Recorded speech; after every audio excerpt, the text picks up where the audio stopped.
यीशु आते हैं, God in flesh. जो परमेश्वर स्वयं देह में There है, is no one like him. उसके जैसा और कोई नहीं। Nobody can define God like him. कोई परमेश्वर की परिभाषा The से Bible बेहतर says नहीं बता no one knows the Father except the Son who came from the bosom of the Father. सकता। बाइबल कहती है कोई पिता को नहीं जानता उस पुत्र को छोड़ जो उसकी गोद में से आया। Who can explain this invisible God like Jesus who came in flesh?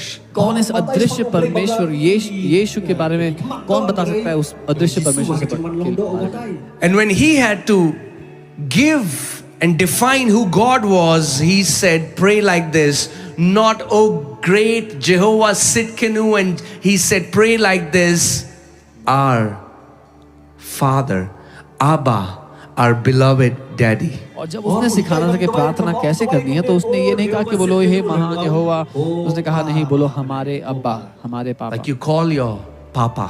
जैसे आप अपने पापा को बुलाते हो। That's the word Abba in Hebrew. ये It's शब्द Papa. है अब्बा इब्रानी भाषा में, पापा। Jesus is saying, when you pray, यीशु कह रहे हैं जब आप प्रार्थना करते हो just pray to him like Papa. तो उससे ऐसे प्रार्थना करो पापा। You don't have to impress him. उसको इम्प्रेस करने की जरूरत नहीं है। There is nothing that he doesn't know about you.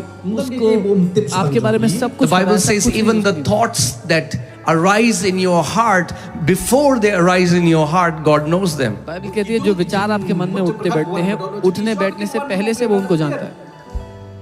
You know, sometimes people try to impress God with their high sounding religious vocabulary. कई बार लोग ट्राई करते हैं परमेश्वर को इम्प्रेस करने का अपनी बड़ी धार्मिक शब्दकोश के द्वारा बड़े बड़े शब्द यूज करके। Oh, Almighty One who holds all the seven stars and the seas, and oh, the one dunamis working, miracle working power, Almighty. ओ हे महान परमेश्वर जिसने सारे सितारे सारे समुद्र अपने हाथों में थामे हुए हैं, जो And all he बहुत wants शक्तिशाली is है। that you would come to him and say, Papa, here I am. और उसको चाहिए कि आप उसके सामने आके बोलो पापा मैं यहाँ हूँ।